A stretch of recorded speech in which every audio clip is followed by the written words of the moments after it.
48 hours before my son's vows, I discovered his future wife in my husband's arms. I still came to the ceremony, my wedding gift, exposed them both before the champagne was even poured. The Garden District had a way of holding light like a memory, soft, filtered through the Spanish moss, gilding the edges of old brick, the way time gilds forgiveness when you can afford to give it. 2 evenings before Caleb's wedding, that light was all over our house, spilling through lace curtains and catching in the gold thread of the table runners I'd ironed at dawn. The place hummed like a beehive, florists bickering over blush versus ballet pink roses, the caterer's boys hauling in crates of champagne, someone in the parlor practicing a slow jazz arrangement of La Vie en Rose. On the surface, everything was perfect. My only son, 32, a man who still kissed my cheek before he left the room, was about to marry the woman he swore was the answer to every prayer. Sloane. She was all pearl earrings and soft laughter, the kind of beauty people notice like a change in weather. And I was the mother of the groom, meant to be floating on pride and nostalgia. But I wasn't floating. I was in the butler's pantry with the lemon-scented linen napkin clutched so tight in my hand it left little crosses on my palm. I'd borrowed Daniel's phone, my husband's phone, to double-check the head count for the reception when I noticed a tiny red dot pulsing at the top of the screen. REC. I told myself it was some pocket mishap, an accidental recording of the florist fussing in the next room. Curiosity, however, has sharp teeth. I tapped, and into the hush of the pantry spilled Daniel's low, gravel-rough baritone. Then a laugh. Not just any laugh. Breathier than polite company allows. I knew that sound like I knew my own pulse. Sloane. "We can't keep sneaking after Sunday," she whispered. Daniel's reply was soft, almost tender. "2 more nights won't change what we are." The pantry tilted. My knees locked. Choir loft discipline holding me upright. Around me the shelves blurred. Zapp's chips Caleb hoarded in high school, jars of preserved satsumas, the dented king cake tin we never threw away. I replayed the clip. Once, twice, a third time. As if a different ending might slip in by mercy. There wasn't one. 48 hours before vows and photographs and forever, the truth had parked itself in my husband's voice and my son's bride's laugh. I wanted to fling the phone against the wall until it shattered into silence. I wanted to rip the roses from their vases and watch the petals curl in the heat. Instead, I deleted the memo, slid the phone into my apron pocket, and walked back into the kitchen. Sloane was there, laughing with her bridesmaids about buttercream rosettes. Her hazel eyes lifted to mine, all innocent warmth, and she smiled. It reached her cheeks, but not her truth. I smiled back, because bleeding in public is a choice, and I wasn't ready to make it. That night, Daniel lay beside me, asleep within minutes, while I stared at the ceiling fan's slow revolutions. Every verse in Psalms about faithfulness seared against my eyelids. At 11:38 p.m., he kissed my cheek and murmured, "Almost there, Lil," like a man on the final stretch of a marathon. I whispered, "almost," and listened to a stranger breathe in my husband's place. Sleep didn't come. A plan did, not a scene, not a screaming match, something cleaner, colder. I would go to the wedding. I would smile in the photographs. I would stand at the microphone when no one expected it, and I would lay a gift on the table that no one could wrap back up. And when the ribbon slipped, the air would get honest. By dawn, I had a list written on a yellow legal pad under the title, Ceremony of Light. 1. Reserve a second microphone from the DJ, call it a surprise toast. 2. Print glossy photographs from Daniel's hidden album. Timestamps visible, no wiggle room. Add the one of Sloane in our den wearing his battered saint's cap, lips nearly touching his. 3. Order a plain white sheet cake with gold script, love walks in the light. The errands were easy enough to hide among wedding chaos. The print shop boy didn't blink when I asked for rush processing. The bakery lady just arched a brow. That's the inscription? Exactly that, I said. By the time the rehearsal dinner rolled around, I had my proof in a silver gift box tied with navy ribbon. Caleb was glowing, hugging me a second too long. "Thanks for the quilt, Ma," he said, holding the bundle I'd stitched from old family fabric. I swallowed the fact that his future bed was already stained with betrayal. Sloane drifted through the ballroom, graceful as smoke. She caught me watching and slid her arm through mine. "Mama Lily," she whispered, "tomorrow changes everything." Her perfume, gardenia, was sweet enough to hide rot. "Thank you for welcoming me." I squeezed her hand until my own stopped trembling. Back home, Daniel polished his cufflinks at the desk Caleb built in high school shop class. I stood in the doorway with the silver box in my hand. "Need anything?" he asked without looking up. "Only a clear morning," I said, and meant it like a warning. Wedding morning in New Orleans never pretends to be gentle. The air was already thick, the kind that clings to skin and makes lace feel like a damp net. I woke before the sun, pressed my slate blue dress until every pleat looked deliberate, then slipped the silver-wrapped box into a cane-handled tote lined with indigo tissue. The flash drive was inside, nested among the printed photos like a hidden blade. At 7, Caleb wandered into the kitchen in plaid pajama pants, hair tousled like a boy after a long nap. "Mornin', Ma," he mumbled, reaching for coffee. I steadied the cup so my hands wouldn't spill his hopes. "Big day," I said, with a smile I'd practiced in the mirror. He studied me longer than I liked. "You sure you're okay?" "Proud," I answered, the truest word I could say without splintering. He kissed my cheek and patted away. Minutes later, Daniel came in whistling. When the Saints go marching in, off-key as always, a tie draped over his shoulder. He leaned for a kiss. I turned slightly to set down a spoon and confusion crossed his face before he smoothed it away. He's never been good at reading weather before the storm breaks. By 10, City Park's peristyle shimmered, white chairs in straight, perfect rows, blush florals curling over the arch, Spanish moss swaying like silk scarves. Guests arrived in pressed linen and pastel hats, laughter drifting across the lagoon. I set the silver gift on the brocade table with the other packages, each one promising some new life in neat wrapping. The DJ, a young man with mirrored sunglasses, met me at the podium. "Extra mics under here, Mrs. Monroe," he said with a wink, "whenever you're ready for that surprise toast." "Good," I replied. "It will be memorable." The photographer gathered the groomsmen for portraits under the rose arch. Caleb stood tall in charcoal gray, smiling until the corners of his eyes crinkled. Sloane stepped from a vintage car in mermaid satin, veil dotted with pearls. Applause moved with her like a tide. Daniel was at her side in a heartbeat, offering his hand. And then I saw it.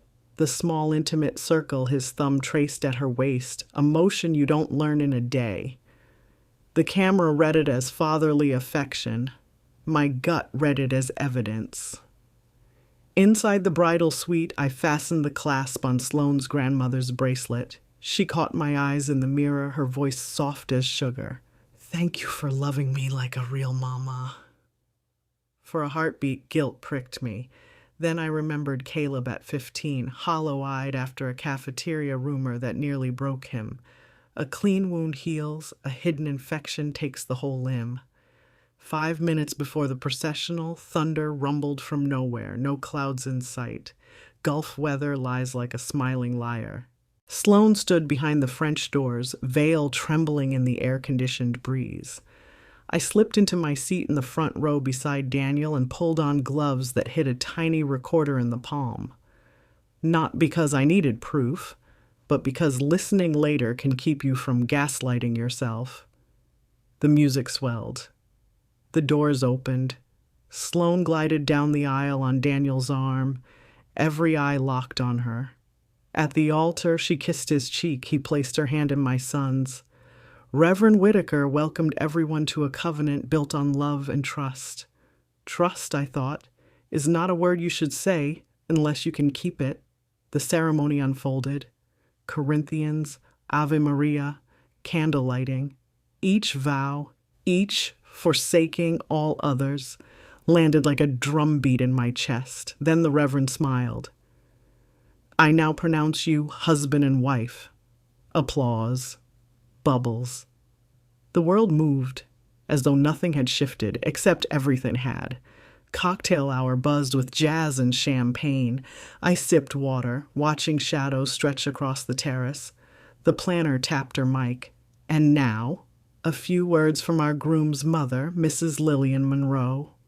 Caleb grinned, giving me a thumbs up like he was 5 again. Sloane folded her hands, her pearl smile fixed. Daniel's brow furrowed slightly, but he didn't move. I walked to the podium with the silver package in my hands. Thank you for loving my boy, I began, letting my voice fill the tent. And thank you to everyone who made today possible. I painted Caleb's childhood in bright strokes, tree climbing, science fairs, the boy who could talk a piano into telling the truth. Laughter rolled across the crowd. Then I lifted the silver box.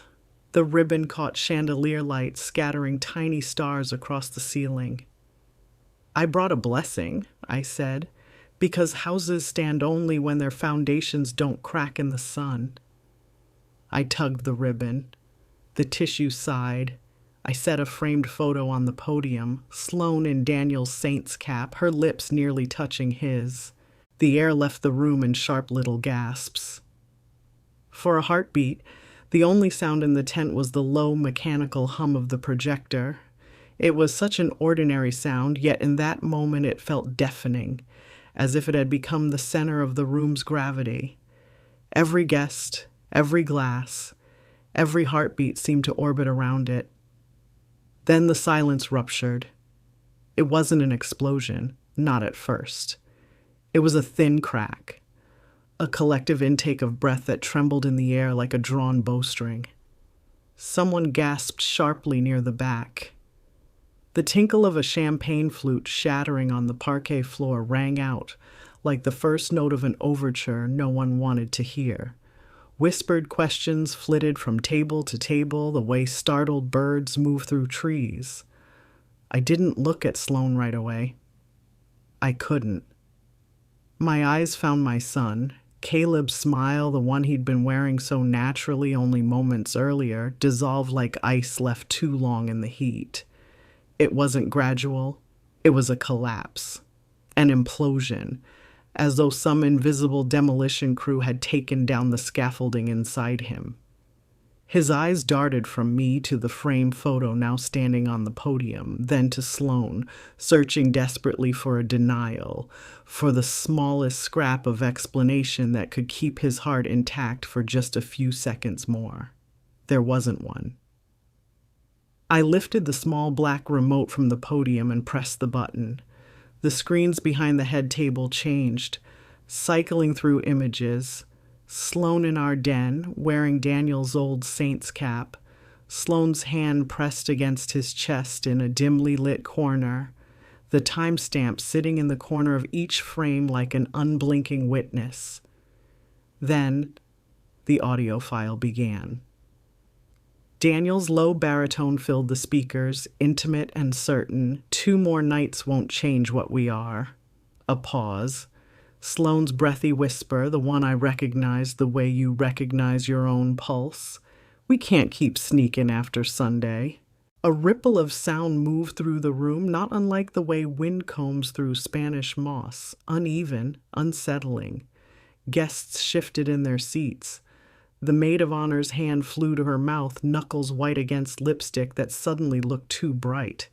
The best man muttered something sharp, his eyes fixed on the floor. In the front row, Sloane's bouquet slid from her grip. It fell with a dull, wet thud on the parquet, scattering white roses that bruised where they landed. Her hands hung stiffly at her sides, fingers flexing and curling as though they wanted to reach for Caleb but knew they didn't dare. Daniel. Daniel didn't move. He sat with his body half turned toward the aisle, jaw set, eyes flicking from me to our son.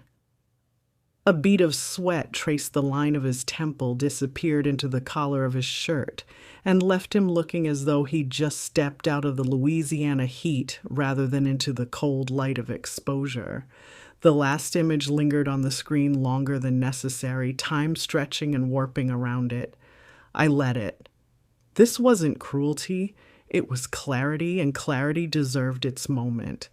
Then, without raising my voice, without even tightening my grip on the microphone, I said, "Secrets cannot live where vows are spoken. My son deserves a roof that doesn't leak."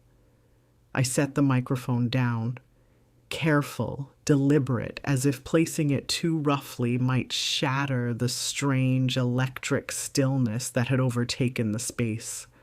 Then I turned and walked away from the podium. The tent did not collapse.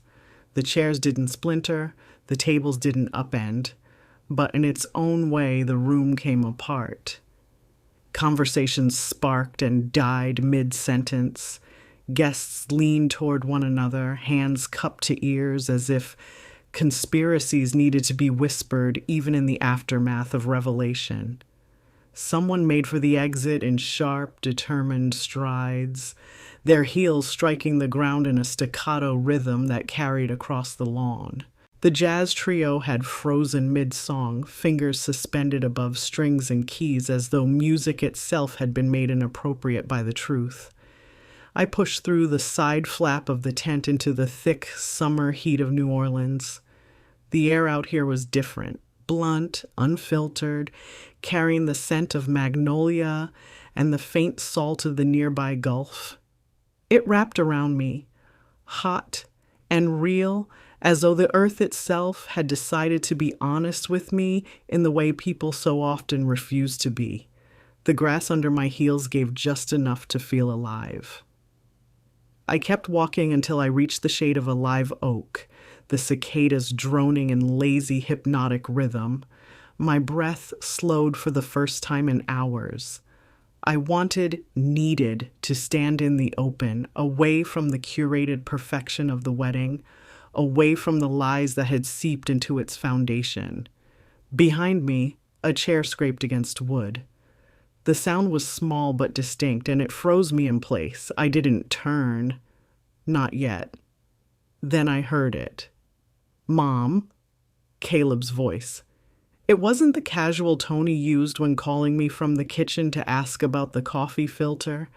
This was raw, stripped down to something elemental, the voice of a man standing on ground that had been yanked out from under him without warning. I turned slowly. He stood framed in the open flap of the tent, his charcoal suit rumpled, the knot of his tie slightly askew as if it had been tugged loose in a moment of frustration. His eyes were wide, not wild but unmoored, searching for something to hold on to. "How long?" he asked. My throat felt dry, but my voice stayed steady. 2 nights. I found out 2 nights ago. He took a step toward me, his shoes sinking slightly into the grass. "And you waited until now to tell me?" "I waited," I said evenly, "because doubt cuts deeper than proof. You deserved to see it in daylight, without shadows to hide in. You deserved the truth standing on its own 2 feet. He stared at me for a long moment. Something in his expression shifted. Not forgiveness, not yet, but the beginning of understanding. The storm in his eyes dimmed just enough for me to see the boy he once was. The one who used to believe that if I was in the room, nothing bad could touch him. But we both knew that wasn't true anymore. Caleb's gaze broke from mine, shifting toward the tent where music had tentatively resumed. Soft piano, shaky enough that even the notes seemed nervous. Through the open flap, I could see Daniel standing near the head table, speaking to someone with one hand braced on the back of a chair. His stance was the same one he used when he didn't want to be read, when he needed the world to see a man in control even as the ground shifted beneath him. Caleb followed my eyes. His jaw tightened. "I should go back in there," he said, but it was less a statement than a question. "You don't owe anyone your presence right now," I told him. "Not her, not him, not the crowd who came for a show they didn't expect to see." He let out a dry, humorless laugh that barely reached his teeth. "Guess I'm the only one who didn't know it was a matinee and an evening performance." The weight in his voice pressed at me, and for a second I wished I could strip this day down to the bare ceremony it was supposed to be. White flowers, a clean knot of vows, a smile that didn't crack under pressure. But truth doesn't let you rewrite the script. He took another step closer, lowering his voice. "I don't know what to do now." "Breathe," I said, simple as that. "One breath, then another. Let the pain talk, but don't let it drive." From the tent came a sudden muffled sound, glass tipping, followed by a sharp intake of voices. Sloane appeared in the doorway. Her veil was askew, clinging to one side of her hair where pins had come loose. Mascara bled into streaks down her cheeks, her lipstick a smudge of what it had been an hour ago. She saw Caleb and froze. The space between them felt like a no man's land in some quiet war, the kind where nobody advances because both sides know the cost of crossing it. She took a tentative step forward, the hem of her gown catching on the threshold. "Caleb!" He didn't move.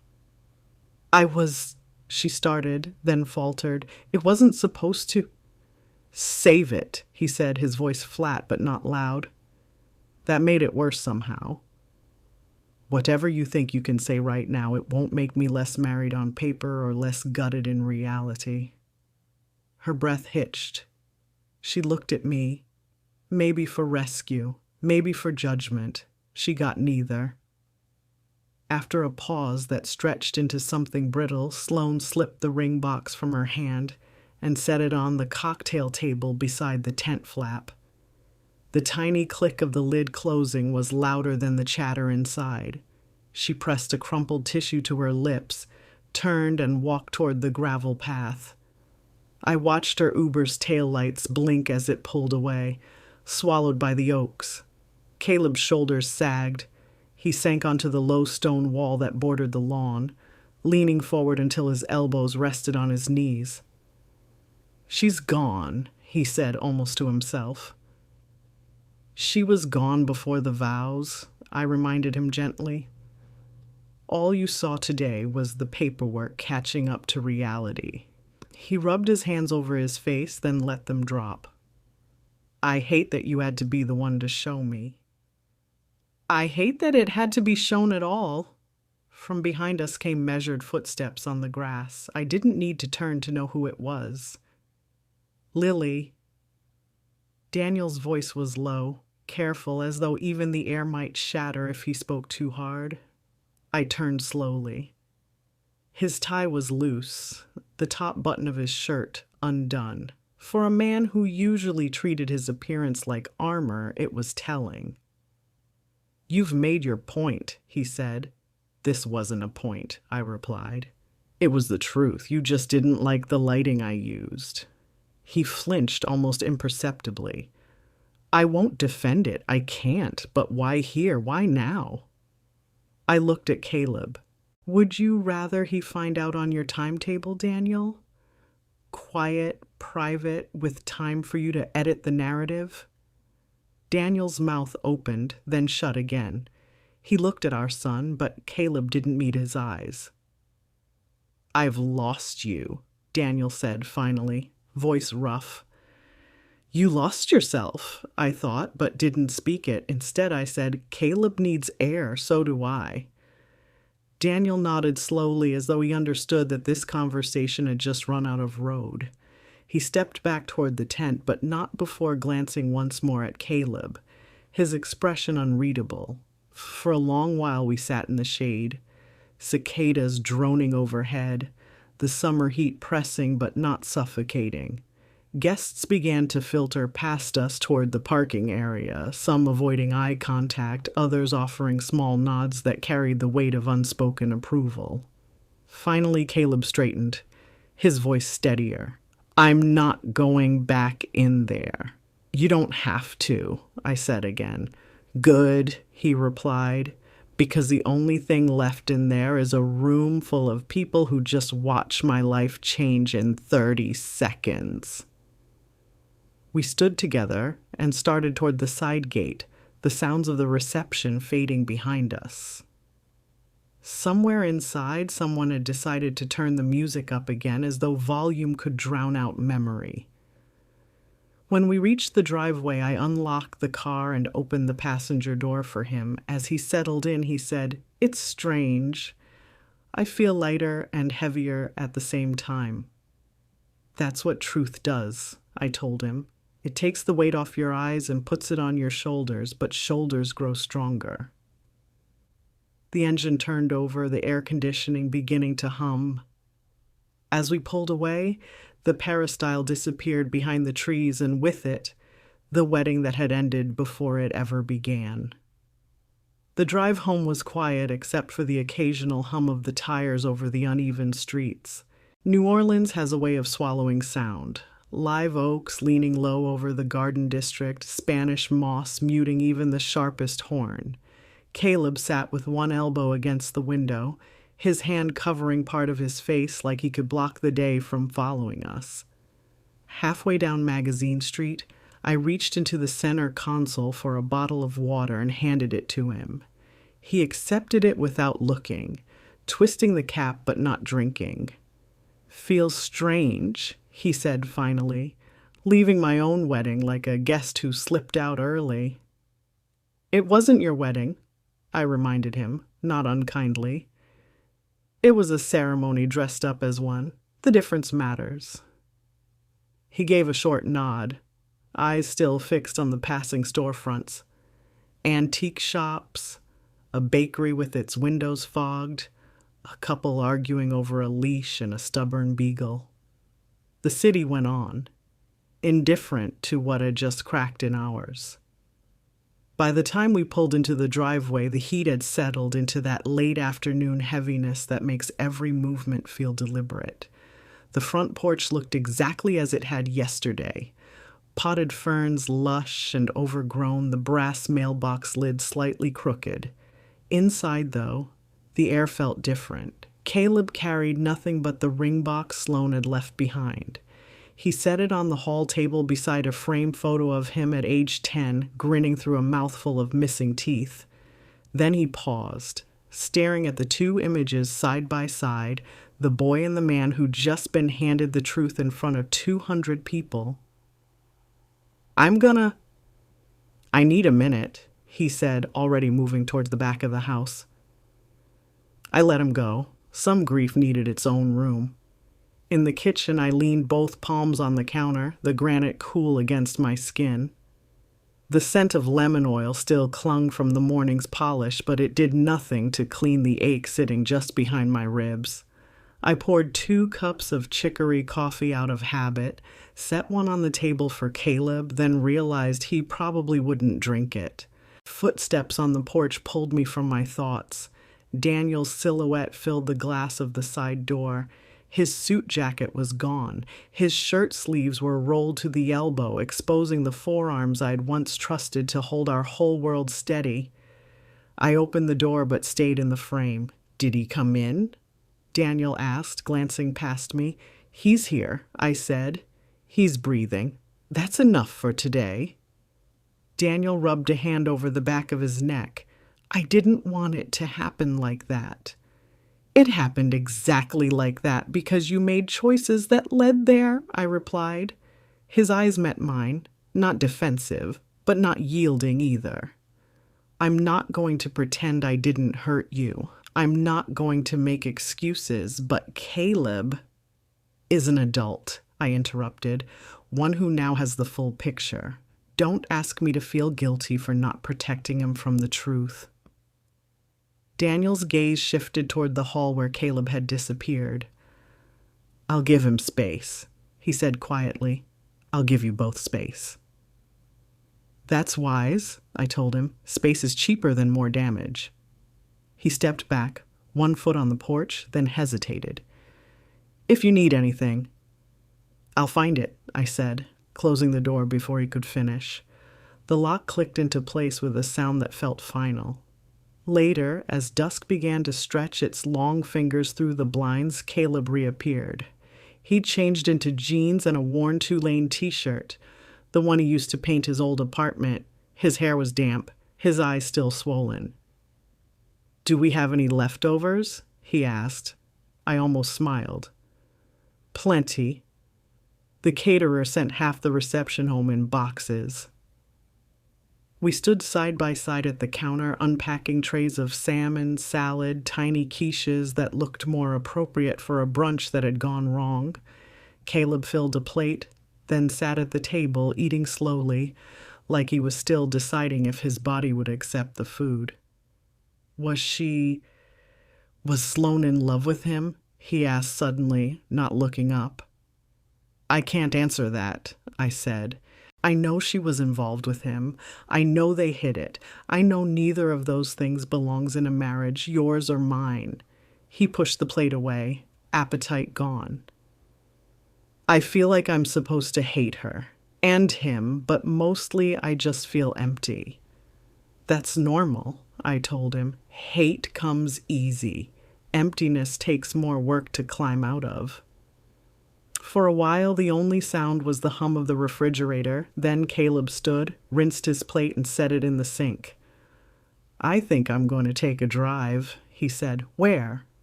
Nowhere. Just somewhere that isn't here. I nodded. Be safe.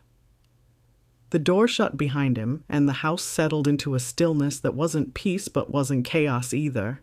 I walked to the hall table and picked up the ring box.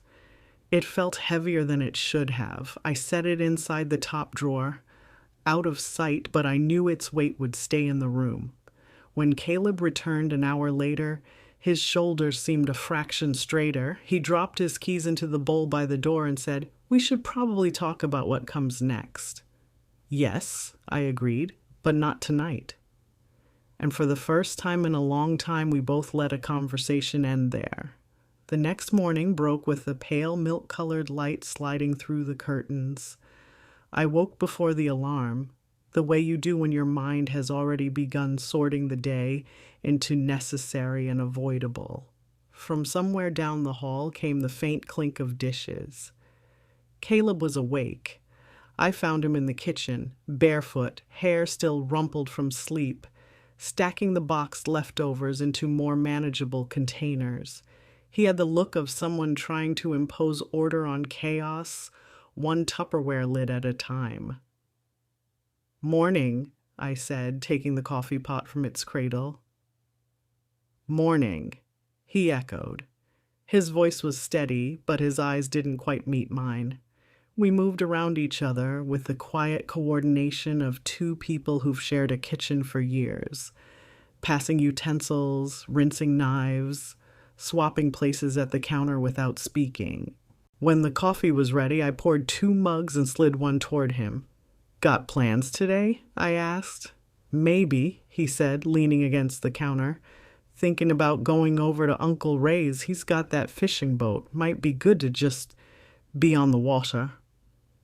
"That sounds like a fine idea," I said. "Fresh air helps." The phone rang before he could answer. The caller ID showed Daniel's number. I let it go to voicemail. Caleb glanced at it and then back at me. "You're not going to answer?" "Not today," I said simply.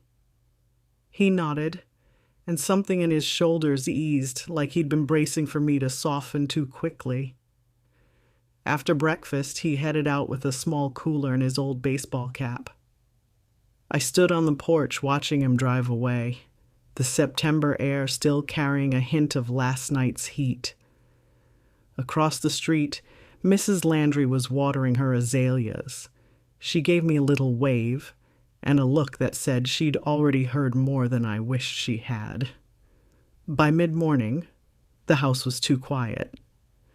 I found myself dusting shelves that didn't need dusting, straightening stacks of mail, folding laundry that could have waited. At 10:15, the doorbell rang. Daniel stood there in a short-sleeved button-down holding a grocery bag. "I brought beignets," he said, lifting the bag slightly. "From Café du Monde. Thought you might want—" "Daniel," I interrupted, keeping my hand on the door frame, "you can't just show up here." His jaw worked once before he spoke. "I know, I wanted to see if you were eating. And if Caleb's not here," I said, "and I am eating. You don't need to worry about that." He looked past me into the hallway, his eyes catching on the photo of Caleb in his wedding suit, taken the day before everything blew open. "I made a mess," he said quietly. "I don't expect forgiveness right now. He hesitated, as if the next words were heavier than the bag in his hand. "I want to do something that's not selfish." "That's a start," I allowed. "But starts don't erase endings." He nodded, the movement slow, like it cost him. "I'll go," he said. "I'm staying at the Poncher train. If either of you needs anything—" "I'll call," I said, though we both knew I wouldn't. He placed the bag on the porch rail, gave me a short, almost formal nod, and walked back to his truck. I watched him drive away, the taillights blinking as he turned the corner. The beignets were still warm. I dusted the sugar from my hands into the sink and left them on the counter for Caleb. By noon, my sister Marlene called from Baton Rouge. "Lil," she began without preamble, "I heard something and I'm hoping it's wrong." "That depends," I said. She exhaled sharply. "People are saying Sloan and Daniel—" "It's true," I cut in. "You don't need to finish." "Oh, honey," Marlene's voice softened. "What are you going to do?" "I've already done it," I said. "The rest is just keeping the lines where they are." Marlene was quiet for a moment. "If you need a change of scenery, you can come stay here. No questions, no judgments." "Thank you," I said, meaning it. "For now, I'm fine here." After we hung up, I took a slow walk through the garden. The camellias were starting to bud, stubborn against the lingering heat. I trimmed back a few branches, the scent of green leaves sticking to my gloves. Around 3, Caleb came back, a little sunburned, smelling of salt and engine oil. "Didn't catch much," he said, setting the cooler down. "But Uncle Ray's still a better conversationalist than most therapists." "That's something," I said, smiling faintly. He opened the fridge, spotted the beignets, and paused. "Dad?" "He dropped them off," I confirmed. "I didn't invite him in." Caleb's expression shifted, part relief, part something harder to read. "Thanks," he said simply, taking one and biting into it. We ate them standing up at the counter, sugar falling like fresh snow onto the tile. For a few minutes, it was almost like any other afternoon. Almost. Later, as evening crept in, Caleb knocked on my bedroom door. "I've been thinking," he said. "I don't know if I can stay here long term. Every room feels loaded." "I understand," I said. "If you need to go, go. Just make sure it's towards something, not just away." He nodded. "I'll think about that." When I went to bed that night, the house felt both emptier and somehow steadier. Boundaries, I reminded myself, aren't walls to keep people out. They're gates you control. And for now, my gate stayed shut. Caleb's decision came 2 mornings later, quiet as dew. I found him at the dining room table, laptop open, the pale glow on his face making him look both older and younger than his 32 years. "Chicago," he said without preamble, as if we'd been in the middle of the sentence. There's a surgical residency slot that just opened. Starts in 3 weeks. I still have the recommendation letters ready. I sat opposite him, the wood cool under my palms. That's not running away? His mouth quirked, a tired almost smile. It's running towards something I've been talking about for years, and it's air I can breathe without ghosts in every corner. I thought of the house, the framed photos, the scent of camellias in the hallway, the way silence here still held the shape of vows broken in front of witnesses. Then you should go, I said. He nodded, but his eyes searched mine like he was looking for a crack, for a reason to stay. You'll be okay? I've been okay for a long time, I said, even when I wasn't. I know how to find my footing. That afternoon, we made a list. Paperwork, packing, storage. He called the program director. I called my sister Marlene to tell her Caleb might be driving north through Baton Rouge. She offered him her gumbo and a place to sleep halfway. By evening, boxes were taking shape in the living room. His textbooks, the model skeleton from med school, framed certificates. He taped them methodically, labeling in neat block letters, kitchenware, books, winter clothes. Daniel texted twice that day. First a clipped "Can we meet?" Then later I heard about Chicago. Let me help him move. I answered neither. Boundaries held better without explanations. That night, Caleb grilled shrimp out back, the scent curling over the fence into the dark. We ate at the patio table, the one Daniel built years ago from cypress planks. Between bites, Caleb asked, "Do you think Dad can change?" I took my time answering, the cicadas filling the space. Change is possible, but possible doesn't mean promised.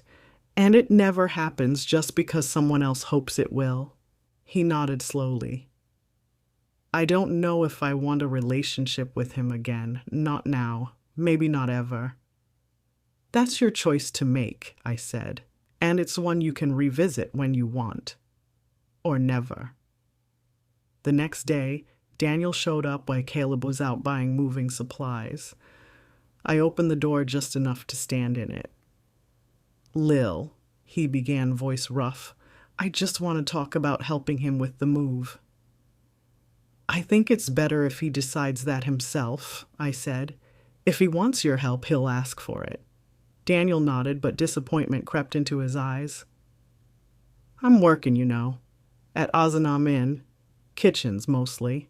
It's not glamorous. Neither is penance, I said, but both are necessary. He almost smiled at that, then looked past me into the house. It smells the same, he murmured, like chicory and lemon polish. It's still my house, I said, not unkindly. He stepped back, hands up. I'll wait for him to call me. And if he doesn't, I'll keep showing up where I'm supposed to. When Caleb returned, I told him. He didn't react much, just said, I'll think about it, and went back to packing. 2 days before his departure, we had one last dinner together at Commander's Palace. It felt like a small ceremony. Crisply folded napkins, bread pudding souffle, the waiter's gentle murmur of specials. Caleb ordered trout amandine. I chose shrimp and grits. Halfway through, he leaned forward. You know, Ma, I'm not just leaving because of what happened. I think I've been needing to step out from under both of you. Not just Dad's shadow, but yours too. I held his gaze. Then I'm glad you're going. You deserve to see what your own sky looks like. We walked home under the glow of gas lamps, the air heavy with the scent of night-blooming jasmine. At the porch, he paused. When I come back, whenever that is, I want it to be because I want to, not because I feel pulled by old gravity. That's the only way it'll work, I said. On the morning of his departure, Marlene came to see him off, loading a cooler with sandwiches and cold drinks. I handed him an envelope, cash for emergencies, addresses of family friends along the way, a St. Jude medal that had belonged to my mother. Daniel pulled up just as we were loading the last box into the trunk. Caleb stiffened but didn't move away. "I just came to wish you well," Daniel said. He held out a small package wrapped in brown paper. "It's the stethoscope I bought you when you started med school. I had it refurbished." Caleb took it, fingers brushing the worn leather of the case. "Thanks," he said, not quite meeting his father's eyes. No hugs, no dramatics. Just a nod before he slid into the driver's seat. Marlene waved from her car. I stood on the curb until the taillights blurred into the morning haze. Inside, the house felt cavernous, each room holding its own echo. I made coffee for one, the quiet settling in like a familiar coat. Daniel's truck was still parked down the street when I looked out the window. He didn't come back up the walk, just sat there, engine idling, until finally he pulled away. The garden outside needed trimming. Life, as always, still asked to be tended. The first week without Caleb moved like honey, slow, sticky, clinging to everything. I caught myself setting 2 plates for breakfast, leaving the hallway light on at night, listening for the sound of his shoes by the door. The house had a pulse, but it was faint now, like a patient between heartbeats. I filled the quiet with work. The front garden had let the camellias get wild while I'd been distracted, so I pruned them back, talking under my breath the way my mother used to when she gardened. The rhythm of clip, gather, toss gave the hours shape. In the afternoons, I baked. Pecan shortbread, lemon chess pie, most of which ended up at the church kitchen for the Wednesday suppers. Caleb called in the 8th evening. Made it to Chicago. Room small but bright. My roommate's another surgery resident. Keeps his stuff neat, thank God. Weather's already colder than February at home. I could hear traffic through his window, a faint city hum. "You sound taller," I said. "Feels like I can stand up all the way here," he admitted. "And no one knows my story unless I tell it." "That's worth something," I said, trying to keep my voice from showing too much. "Eat decent food, not just coffee and crackers." He laughed, and the sound loosened something in my ribs. "Yes, Ma." 2 days later, a letter arrived. Not from Caleb, but from Daniel. Handwritten, no envelope perfume, no manipulation in the slant of the pen. "Lily, I've been showing up to the community garden at St. Luke's twice a week. Planted collards and mustard greens. I don't know if it's helping anyone yet, but my hands look different. Less like a man who only takes. The deacons asked if I'd help with repairs at the shelter.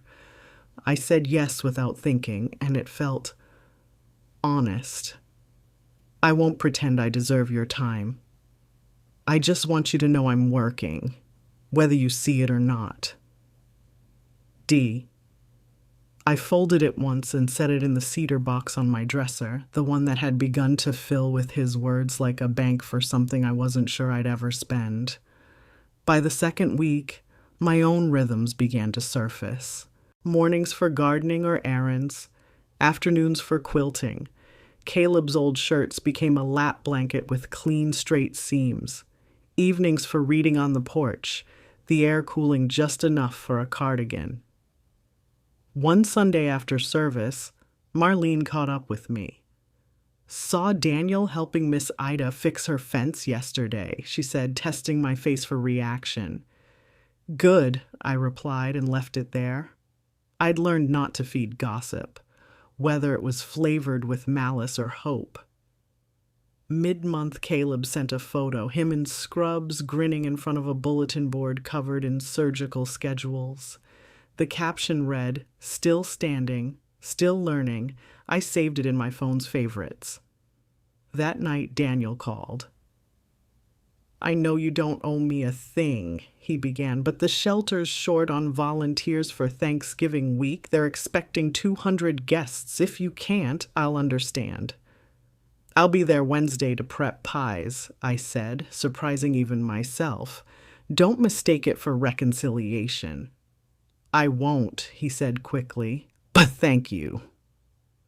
The Wednesday before Thanksgiving, we found ourselves in the shelter kitchen side by side, hands deep in flour. He didn't try to talk over the hum of mixers or the scrape of rolling pins. We worked in a rhythm that was almost familiar except for the space between us, space I insisted on keeping. At one point, Miss Ida bustled in, handed us both mugs of cider and said, "Looks good to see y'all working instead of whispering." Daniel smiled at her, then went back to crimping pie crusts. That, I realized, was the difference. He didn't use the moment to slip something in my ear. He just worked. Later that evening at home, I sat at the dining table with the last of the cider. Outside, the neighborhood had strung up early Christmas lights, twinkling reds and greens against the dark. My phone buzzed. Caleb again. This time it was a photo of his hands holding a scalpel captioned, "First assist today." Didn't drop it. I laughed aloud in the empty kitchen. Pride and longing made a knot in my chest, but it was the kind of knot you keep. As December rolled in, Daniel's letters kept arriving. Small updates, no pressure. He wrote about planting winter lettuce, about reading Corinthians for the first time in years without skipping the parts that made him uncomfortable. I didn't answer, but I didn't throw them away. The first frost came the same week Caleb called with news of his first solo procedure. Small stuff, he said, but it went well. His voice had a steadiness that made me believe Chicago was doing for him what I'd hoped, turning pain into purpose. That night, I took out the quilt I'd made from his shirts, wrapped it around my shoulders, and sat on the porch. The street was quiet, the air sharp. Somewhere in the dark, a mockingbird practiced pieces of other birds' songs. Some wounds, I thought, don't close with time alone. They need work, tending, and the willingness to keep showing up, even when the garden looks bare. And in that moment, I knew that was as true for me as it was for Caleb or for Daniel. Spring in New Orleans never tiptoes. It arrives with brass band confidence, spilling scent and color into every street. Azaleas flared pink along the fences, and the live oaks wore their new leaves like satin gloves. I was on the porch early, coffee in hand, watching a neighbor's cat stalk something invisible in the grass. The cedar box on my dresser had grown heavier over the months, not from the weight of Daniel's letters, but from the work they represented. Some were thin, just a few lines about a day spent fixing shutters at the shelter. Others came on church stationery, noting volunteer hours or progress in his accountability group. He never asked for a reply, only kept sending them like planting seeds in soil he knew I might never walk on again. Caleb called every Sunday evening, his voice layered with fatigue and excitement. Chicago was turning him into someone more self-assured, less afraid to stand alone. He told me about long surgeries, late-night study sessions, and the small joys. Finding a diner that made decent gumbo, receiving a postcard from a patient's family. "Feels like my compass is pointing somewhere I chose," he said one night, and I pressed my palm against my chest to keep from spilling over. By mid-March, the St. Luke's Community Garden was in full tilt, collards ready to harvest, lettuces crisp, tomato plants reaching toward their cages. I'd started stopping by on Wednesdays, partly to see the work, partly because Daniel never pushed when I did. We worked in parallel rows, sometimes silent, sometimes trading small talk about soil pH or whether the rain forecast was to be believed. One afternoon, he straightened up from weeding and handed me a small paper bag. "Onions," he said. "First ones we pulled this season. Thought you could use them." I took the bag, feeling its warmth from the sun. "Thank you," I said, meaning it, without giving it more than it was. Easter came with lilies on the altar and sunlight pouring through stained glass. Daniel sat 3 pews ahead of me, not turning around, not seeking my eyes. After service, I found Caleb's text waiting. "Interview in May for the Trauma Fellowship here in Chicago. Think I've got a shot." I texted back, "You've got more than a shot. You've got the work to back it up." In late April, Daniel left an envelope on my porch. Not in my mailbox, but on the table beside the rocking chair. Inside was a copy of a deed, notarized and recorded, transferring his share of the house into a trust in my name alone. No letter, no flourish, just the legal fact. A safeguard, like he'd promised months ago. I set it on my desk, hand steady. By June, the heat was back, wrapping the city in a damp embrace. Caleb called with news. He'd been accepted into the fellowship. His voice carried the kind of pride that doesn't need applause. "They said my references were strong," he told me. "One of them was Reverend Whitaker. Said I was raised right." I laughed. "Raised honest," I corrected. "The right part is yours to keep proving." The night before Caleb came home for a short visit, I found myself in the kitchen making pecan cream pie. Habit, maybe, or muscle memory from years when celebration meant feeding the people you loved. The crust cooled on the counter while I sat at the table, pen in hand, staring at the blank inside of a folded card. In the end, I wrote only, "Daniel, Caleb's home tomorrow. We'll have supper here 7 o'clock. If you come, bring the pie you promised Miss Ida. L." I left it at the community garden gate early the next morning. That evening, Caleb burst through the door, duffel in one hand, a bag of beignets in the other. We hugged like people who'd earned it. He dropped his things in the hallway and headed straight to the kitchen, snagging a spoon to taste the pie filling. "Still perfect," he said. At exactly 7, the doorbell rang. Daniel stood there with a pecan pie balanced in both hands, wearing a shirt that had seen an iron. "Evening," he said simply. I stepped aside. "Come in." We ate at the old oak table, conversation weaving between Caleb's stories from the hospital, the state of the garden, and the weather. It wasn't seamless, but it was honest. Daniel didn't linger in the doorway of my space or try to claim more than the chair he'd been given.